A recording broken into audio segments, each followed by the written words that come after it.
Biodecodificación. Está con nosotros el doctor Roberto Castro, quien es médico holístico, especialista en psicosomática clínica y biodecodificación. Le damos la bienvenida aquí en nuestro programa y en nuestra ciudad. Muchas gracias. ¿Cómo estás, Roberto? Bienvenido. Muy buenas tardes y muchas gracias por la invitación. Un placer poder visitarlos y, bueno, conocer Río Cuarto, venir acá por primera vez. Claro que sí, bienvenido. Bueno, gracias. A menudo en los últimos días y meses y tiempos escuchamos este término biodecodificación. ¿De qué se trata concretamente, Roberto? Bueno, es algo como que, no sé si de moda, pero como que antes no se escuchaba este término, ¿no? Sí, está bien que lo expongas de esa manera porque es un término que está muy en boga ahora y precisamente el decir biodecodificación ya transporta a poder pensar y reflexionar sobre los procesos de salud, enfermedad y sobre los procesos del ser humano desde una perspectiva más amplia.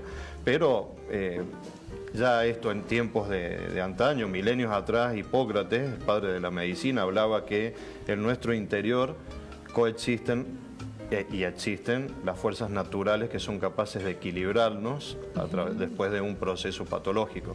Por lo tanto, él ya estaba haciendo una definición de la biodecodificación. Claro. Tiempo después, y ya más hacia el año 70, es el médico alemán Hammer, quien a través de la nueva medicina germánica establece ciertas pautas y yo diría la piedra basal al hablar del inconsciente biológico y al manifestar que un conflicto, es decir, algo que está vivido en la parte psíquica, al sobrepasar un límite de tolerancia que siempre es personal, se convierte o se transforma en una enfermedad. ¿Sí? ¿Cambia un poco de alguna manera el paradigma de la medicina tradicional en este sentido? Pero totalmente, porque después a colación tanto la decodificación biológica, la biodecodificación y la psicosomática clínica, que es la rama que yo más abrazo porque la definición de lo que hago está en el título, ¿no?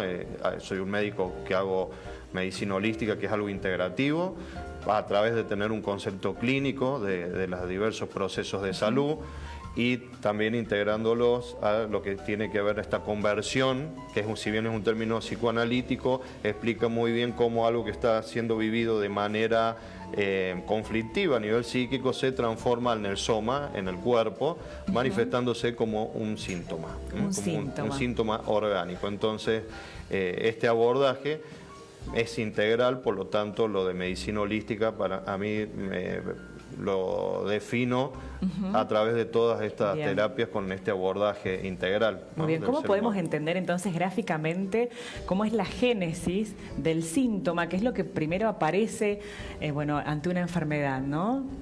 Bien, bueno, precisamente va a ser tema de una conferencia que voy a compartir mañana en un espacio conocido acá de Río Cuarto. En la génesis de un síntoma intervienen factores que no podemos verlos, son factores que no están pasando por una mirada consciente, entonces se van cargando en un envase, como este vaso, por ejemplo, si se va cargando con un líquido conflictual, y el vaso tiene un límite. Si yo sigo sirviendo agua, en algún momento se va a derramar. Y es ahí donde se genera esta conversión, esta transformación de una preocupación que está en la psique en un síntoma orgánico. Entonces, cuando aparece el síntoma, el cambio de paradigma radica en decir, ¿qué viene a decirme el síntoma? ¿Qué viene a expresarme que yo no he podido darme cuenta antes y a través de esta enfermedad, a través de estos signos o síntomas o configuración de un síndrome, qué me vienen a decir en mi historia, qué me vienen a contar o, en todo caso, qué me vienen a hacer tomar conciencia? Y esta es una palabra que me gusta mucho porque me lleva precisamente el conocer esto, ponerlo sobre la mesa y hacer una elección consciente. Si quiero seguir con el proceso o si lo quiero modificar. ¿Podemos tomar conciencia y hacer una lectura consciente antes de que este vaso se llene? Exactamente, porque es una gimnasia, como todo es una cuestión también de práctica y de llevarlo a la práctica. Antes de que se genere justamente el síntoma, ejecutarlo, ¿no? Y esto es muy interesante lo que vos me consultás porque me da pie a poder exponer que realmente es un verdadero método preventivo. Nosotros en la medicina convencional vamos a atender un paciente cuando ha manifestado una sintomatología.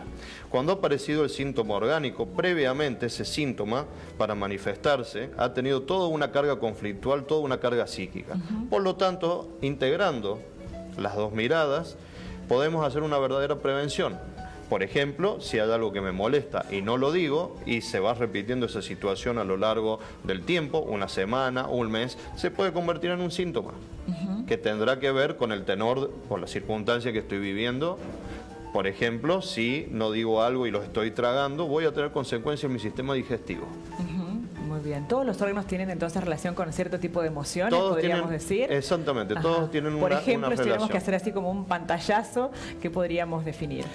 Con este mismo ejemplo pueden haber diversas circunstancias, porque puede aparecer una gastritis por una situación que es indigesta y después tiene las particularidades propias a la persona, inherentes a la persona.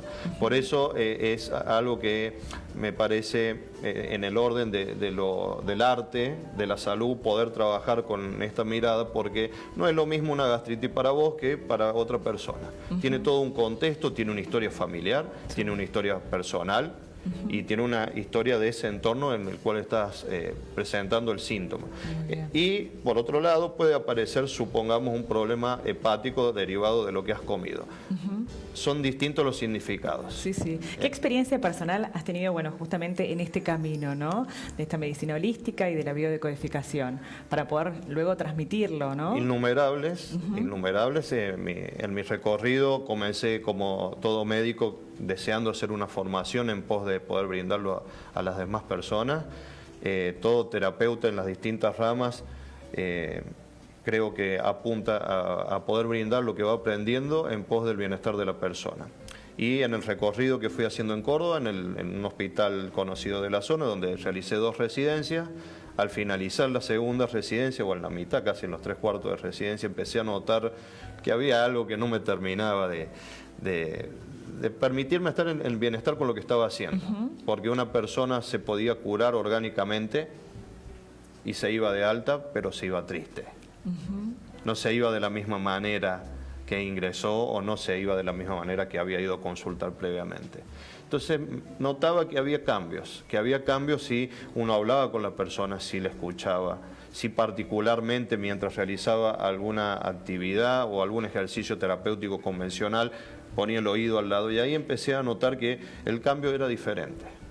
Es decir, la evolución de la persona era totalmente óptima, se optimizaban los tiempos de cura, de altas. Entonces empecé a sentirme... ¿no? Tan importante. Pero ¿no? es súper importante para cualquier persona que quiera ejercer una actitud terapéutica, el poder escuchar y el poder transmitir con claridad lo que uno quiere orientar a la persona, es sumamente importante. Y esto me fue llevando por distintos senderos y transité tanto la decodificación biológica, la bioneuroemoción en ese momento, cuando Corbera vino por primera vez al país, y la psicosomática clínica en la actualidad, en la cual hago, si bien tengo ya varios años estudiando esta rama, sigo conectado a la misma porque es un aprendizaje constante.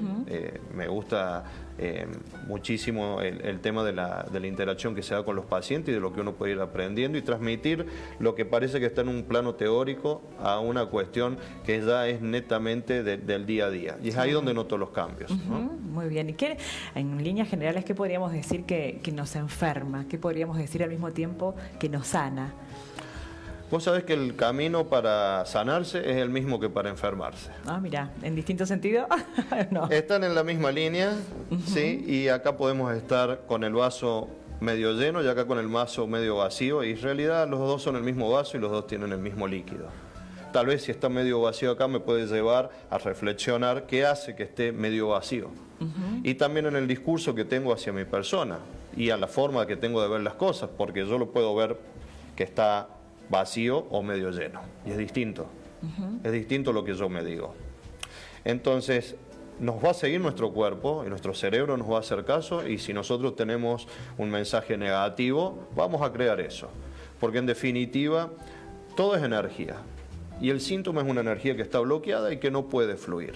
Si la persona puede comprender, puede ir atando cabos, ¿qué es lo que me genera hoy esta circunstancia? Teniendo en cuenta que no tiene que ver con hoy, que es de ayer, empieza a cambiar este paradigma para esa misma persona. Ya empezar a considerarlo, ¿no? Y es una manera de prevenir. Otra, si me pasa algo, tengo que decirlo.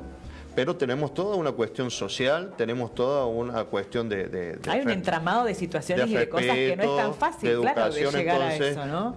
Lo que suelo sugerir muchas veces es tomar uno su tiempo sagrado para uno mismo, tomar su espacio y poder expresar esto de distintas maneras.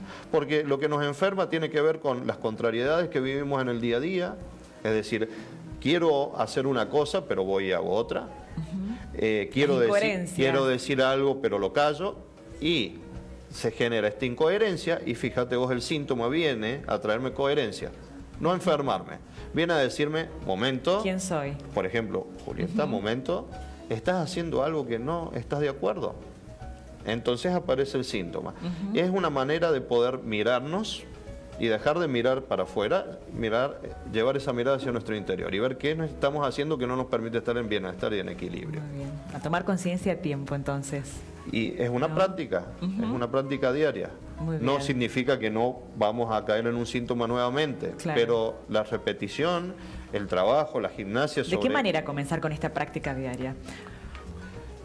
La expresión de lo que me está ocurriendo es totalmente importante, no callarse lo que me está pasando. Los enojos, las cosas no dichas se van a imprimir, se van a manifestar corporalmente, orgánicamente. Y a veces si no es orgánico puede aparecer un síntoma de otra índole, pero es un síntoma, es una energía bloqueada. Entonces el poder expresar hace que fluya la energía. Es como estoy viendo cuando él cocinaba, con esta olla que estaba saliendo el humito. El conflicto es igual, empieza a ejercer una presión y el humo va a buscar salir. Si yo destapo la olla, va a salir esa presión, esa energía comprimida. Y eso es lo que podemos hacer para prevenir con el síntoma. Hablar. Muy bien, decirlo, expresarlo. Decirlo y tener en cuenta que el síntoma como te decía recién, no tenemos que cerrarle la puerta. Si sentimos que ha golpeado nuestra puerta, invitémoslo, que se siente a la mesa, conversar con él y tratar de escuchar qué nos quiere decir. Porque nos viene a traer coherencia. Muy bien, muy interesante el planteo entonces. Muchísimas gracias, doctor. Bueno, un placer y gracias por esta visita aquí en nuestro programa. Les recordamos entonces de la charla abierta y gratuita, mañana 20 horas en la calle Buenos Aires, 1344. Muchísimas gracias, un placer. Muchas gracias, por favor. Bueno, así